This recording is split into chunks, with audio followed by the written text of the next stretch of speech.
Hello dear friends and students. आज हम लोग एक टॉपिक लेकर के आए हैं, पॉलिटी से रिलेटेड है। आप कह सकते हैं पॉलिटी और कॉन्स्टिट्यूशन से रिलेटेड है।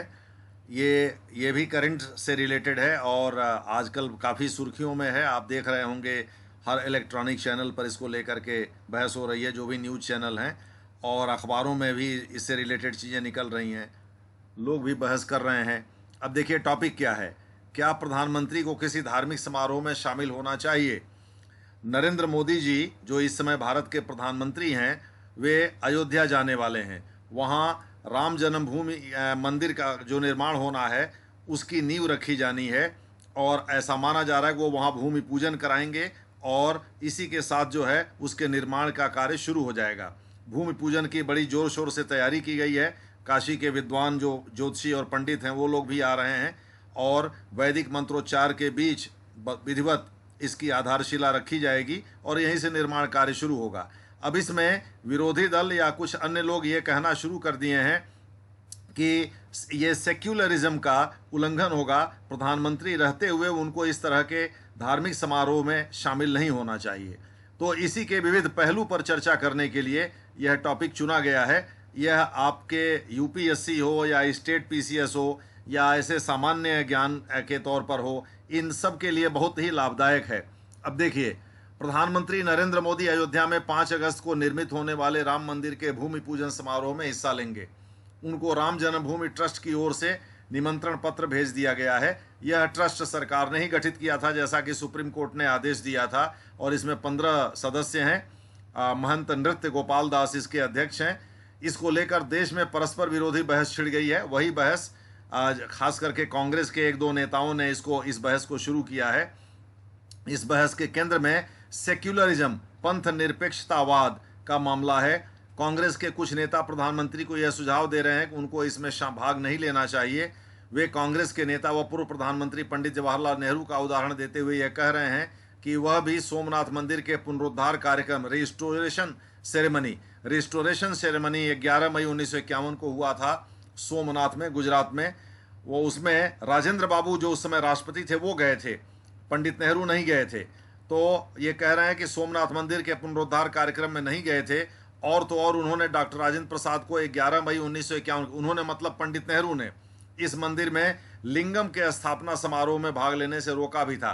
गर्भगृह में लिंगम की स्थापना हुई थी और इसी समारोह में शामिल होने डॉक्टर राजेंद्र प्रसाद गए थे। इसी तरह मोदी जी को भी करना चाहिए। तो अब इसके और आगे जो पहलू हैं, तार्किक पहलू और संवैधानिक पहलू, हम लोग उन पर चर्चा करेंगे। मेरा मानना है कि यदि सही अर्थ में उपरोक्त पंथ निरपेक्षता का पालन करना है तो किसी परियोजना के शुभारंभ के पहले नारियल भी नहीं फोड़ा जाना चाहिए, क्योंकि एक विशेष धर्म से जुड़ा हुआ ये मसला है। ये कर्मकांड जो है एक खास तरह के धर्म में किया जाता है।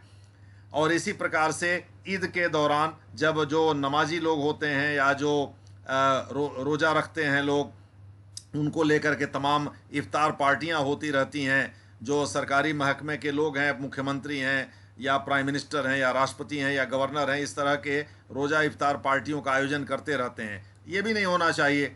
इसी प्रकार से जो है अमरनाथ की यात्रा पर सरकार भारी खर्च करती है। वहाँ रुकने से लेकर के सुरक्षा तक सारी व्यवस्था करती है सरकार। केवल यात्रा के लिए और कुछ बीच के खर्च के लिए आपको पॉकेट से अपने पैसे खर्च करने होते हैं। और इसी प्रकार से हज यात्रा है, आने जाने एरोप्लेन से जो आने जाने की व्यवस्था है, यह भी सरकार ही करती है। तो यह भी तो धर्मनिरपेक्षता का या पंथ निरपेक्षता का उल्लंघन हुआ। अब देखिए, इसमें कुछ और एग्जाम्पल दिए गए हैं मोदी जी को लेकर के। जैसे वर्ष 2018 में मोदी जी दाऊदी बोहरा, ये शिया संप्रदाय का एक पंथ है, इंदौर, उसके लिए वो गए थे और वहाँ अशरा मुबारक ये सालाना कार्यक्रम है, उसमें उन्होंने भाग लिया था। इसी प्रकार से फरवरी में ही दिल्ली में ईसाई लोगों ने, क्रिश्चियन ने एक कार्यक्रम रखा था, वो भी पूरी तरह से धार्मिक कार्यक्रम था, उसमें भी मोदी जी शरीक हुए थे। तो इस प्रकार से वो उस समय तो किसी ने इस तरह का प्रश्न नहीं उठाया। तो इस प्रकार से इसका मतलब ये है कि वो धार्मिक कार्यक्रम में प्राइम मिनिस्टर भाग लेता रहेगा या लेता रहा है। और ये कोई पहली बार नहीं है कि ये कोई पहला प्रेसिडेंट बनने वाला है, पहला दृष्टांत बनने वाला है। अब आ जाइए इसके संवैधानिक पहलू को देखिए। सर्वोच्च न्यायालय ने एस आर मुंबई बनाम भारत संघ का एक मुकदमा 1994 का था। यह मुख्य रूप से फेडरल रिलेशन को लेकर के था, जिसमें कि एस आर बोम्मई की अध्यक्षता वाले कर्नाटक सरकार को राजीव गांधी की सरकार ने 1988 में बर्खास्त कर दिया था। 356 लगा करके राष्ट्रपति शासन वहां लगा दिया था और उसी को चुनौती दिया था एस आर बोम्मई ने। ये 9 न्यायाधीशों की एक संविधान पीठ थी, इसने ऐतिहासिक फैसला दिया था। इसी में लोकतंत्र आधारभूत लक्षण है यह भी बताया था संविधान का, और इसके साथ साथ पंथ निरपेक्षता या धर्म निरपेक्षता पर भी बहुत जम करके टिप्पणी किया था और कुछ चीज़ों को परिभाषित भी करने की कोशिश किया था। देखिए इसी में लिखा हुआ है, पुनः इसी मुकदमे में सर्वोच्च न्यायालय ने यह भी कहा कि राजनीति व धर्म का घालमेल नहीं होना चाहिए। ऊपर कहा कि भारत एक सेक्युलर स्टेट है, थियोक्रेटिक स्टेट, यानी धर्म आधारित कोई राजतंत्र नहीं है या धर्म आधारित कोई व्यवस्था नहीं है, शासन व्यवस्था। तो आगे उसने इसी मुकदमे में सर्वोच्च न्यायालय ने यह भी कहा कि राजनीति व धर्म का घालमेल नहीं होना चाहिए। 9 जजों की इस संविधान पीठ के अधिकांश जज राजनीति व धर्म के बीच एक स्पष्ट विभाजक रेखा खींचना चाहते थे ताकि राजनीति की आड़ में धर्म की राजनीति करने वाले नेताओं को कड़ा संदेश दिया जा सके। अब इसके आगे चीज़ों को देखिए। इसी सर्वोच्च न्यायालय ने कई अन्य मुकदमों जैसे शिरूर मठ वाद, ये बहुत इंपॉर्टेंट वाद है, ये लक्ष्मीयार स्वामी का जो है वो चेन्नई का केस है, जो आज की डेट में चेन्नई उस समय मद्रास था। 1954 में इसमें फैसला आया था। यह भी कहा गया धर्म निजी आस्था का विषय है, यानी यह अनुच्छेद 25(1) के अनुसार स्पष्ट है कि यह व्यक्ति और उसके गॉड के बीच का कम्युनिकेशन है। आगे हमने इसका जिक्र भी किया है। तो ये निजी आस्था का विषय है। कुछ लोगों की आस्था पत्थर में होती है, किसी की किसी पेड़ में होती है, किसी प्राणी में होती है। जहाँ भी वो आस्था, उसको चुनौती नहीं दी जा सकती, क्योंकि आस्था कोई तौलने वाली चीज़ या चखने वाली या छूने वाली चीज़ तो है नहीं। ये इंटेंजिबल फॉर्म में है। ये एक आध्यात्मिक संबंध बनाता है किसी व्यक्ति का उसके सुपर नेचुरल गॉड के साथ। तो ये इसलिए इस मुकदमे में सर्वोच्च न्यायालय ने कहा कि ये निजी आस्था का विषय है। इसी अदालत ने एक अन्य मुकदमे में यह भी कहा कि भाई कोई कट्टर हिंदू या कोई कट्टर मुस्लिम है, इसका अर्थ यह नहीं है कि वो सार्वजनिक पद पर आसीन नहीं हो सकता। हाँ, अलबत्ता वह लोक पद पर रहते हुए धर्म के आधार पर कोई कार्य नहीं कर सकता। मसलन धर्म के आधार पर वो सरकारी नौकरी, सरकारी किसी ऑफिस में या सार्वजनिक जगह पर कोई भेदभाव नहीं कर सकता, और इसके साथ साथ वह धर्म से कोई अपना संबंध स्थापित नहीं कर सकता, किसी धर्म को प्रमोट नहीं कर सकता, डिमोट नहीं कर सकता, यानी किसी धर्म के साथ तादाद में स्थापित नहीं कर सकता, आइडेंटिफाई नहीं कर सकता, यानी उसका अपना खुद का कोई धर्म नहीं होगा, सरकार और राज्य का कोई धर्म नहीं होता है। उसने केशवानंद भारती केस में पंथ निरपेक्षता को आधारभूत लक्षण बताया। उस समय जो सीकरी साहब थे, सर्वमित्र सीकरी, वही चीफ जस्टिस थे भारत के, उन्होंने ही इस 13 जजों की पीठ को हेड किया था। तो उन्होंने ही कहा था कि भाई पंथ निरपेक्षता, चूंकि इसी में पहली बार आधारभूत लक्षण का सिद्धांत आया था, तो उन्होंने ही कहा था कि पंथ निरपेक्षता एक आधारभूत लक्षण है। सर्वोच्च न्यायालय के पूर्व मुख्य न्यायाधीश तीरथ सिंह ठाकुर ने भी यही बात कही थी कि भाई धर्म आस्था का विषय है और वो व्यक्ति और उसके ईश्वर के बीच सीधा संवाद है, कम्युनिकेशन है। इसमें थर्ड पार्टी, चाहे वो स्टेट हो, एक्स हो, वाई हो, जेड हो, किसी की कोई भूमिका नहीं है। अब आगे देख लीजिए। यही नहीं, जरूरत के अनुसार एससी ने पंथ निरपेक्ष मूल्यों का संरक्षण भी किया है। जैसे सुंदरलाल पटवावाद में आप सभी लोगों को पता होगा कि राम जन्मभूमि, जो बाबरी मस्जिद विवादित ढांचा था, उसको कारसेवकों ने ढहा दिया था। उसके बाद नरसिम्हा राव की सरकार ने, बीजेपी जो रूल्ड स्टेट्स थे, जैसे मध्य प्रदेश है, राजस्थान है, हिमाचल प्रदेश है, इन सब जगहों की सरकार को बर्खास्त कर दिया था। तो इसको मध्य प्रदेश के उस समय के जो चीफ मिनिस्टर थे सुंदरलाल पटवा, जो कि बर्खास्त हो गए थे, मतलब वो जिनकी सरकार चली गई थी, उन्होंने इसे चुनौती दिया था सुप्रीम कोर्ट में।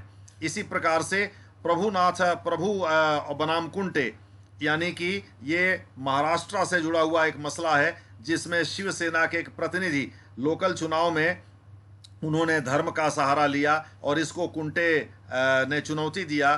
तो ये प्रभु बनाम कुंटे हो गया। और ये इसी मुकदमे में 1995 में पहले ये मामला गया था हाई कोर्ट में, हाई कोर्ट के अगेंस्ट फिर सुप्रीम कोर्ट में गया।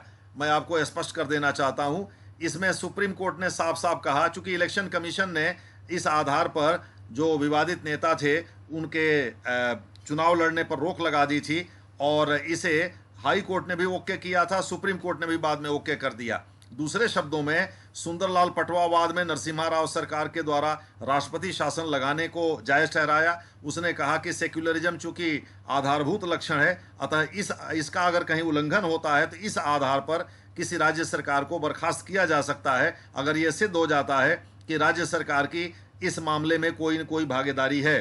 तो चूंकि कार सेवा में सरकारी मंत्रियों ने भी भाग लिया था, यानी कि इन राज्यों के मंत्रियों ने, विधायकों ने भाग लिए थे, तो इस प्रकार से इनकी सरकार बर्खास्त कर दी गई थी। तो ये चीज़ इसी को लेकर के सुप्रीम कोर्ट ने इसका संरक्षण भी किया। अब आ जाइए पश्चिमी देशों का कुछ उदाहरण देखिए। अब जैसे ब्रिटेन का उदाहरण देख लीजिए। ब्रिटेन में एक्चुअली चर्च की स्थापना स्टेट नहीं किया है और उसकी अध्यक्ष वास्तव में वहाँ की जो इस समय की साम्राज्ञी है एलिजाबेथ द्वितीय, वही वास्तव में वहाँ उस चर्च की अध्यक्ष भी हैं। और मज़े की बात यह है कि इन सब जगहों पर सेक्युलरिज्म पूरी तरह से स्थापित है। वहाँ जैसे हमने एक एग्जाम्पल दिया है कि वहाँ जो इंग्लैंड है, इंग्लैंड में जो लंदन है, एक्चुअली लंदन के जो मेयर हैं वो एक मुस्लिम हैं। और आप लोगों को पता होगा कि लंदन या वहाँ जो भी यूनाइटेड किंगडम है वो ईसाई बहुल है, यानी वहाँ 87% लोग ईसाई धर्म को मानते हैं। इसके बाद भी वहाँ का मेयर एक मुस्लिम है और वहाँ लोकल स्तर पे जो काउंटीज होती हैं उनके हेड या मेयर बहुत ताकतवर होते हैं। जैसे ठीक वैसे ही जैसे यहाँ डीएम और स्थानीय स्तर पर अन्य जिला पंचायत अध्यक्ष वगैरह अगर दोनों को मिला दिया जाए तो वो पूरी ताकत वहाँ के मेयर के पास होती है। यहाँ शहरों में मेयर ताकतवर नहीं होता, यहाँ एक्चुअली म्युनिसिपल कमिश्नर ताकतवर होता है, लेकिन वहाँ मेयर ताकतवर होता है। अब आगे देख लीजिए। उपरोक्त के आधार पर हम यह कह सकते हैं कि प्रधानमंत्री भी एक मानव है जिसकी अपनी निजी आस्था हो सकती है और निजी मामलों में उसे इस आस्था को व्यक्त करने से रोका नहीं जा सकता। स्वयं इंदिरा गांधी प्रधानमंत्री रहते हुए संगम नगरी प्रयागराज में देवराबा बाबा का दर्शन करने व उनसे आशीर्वाद लेने जाया करती थीं। वो वहाँ के स्थानीय समारोहों में भाग भी लेती थीं।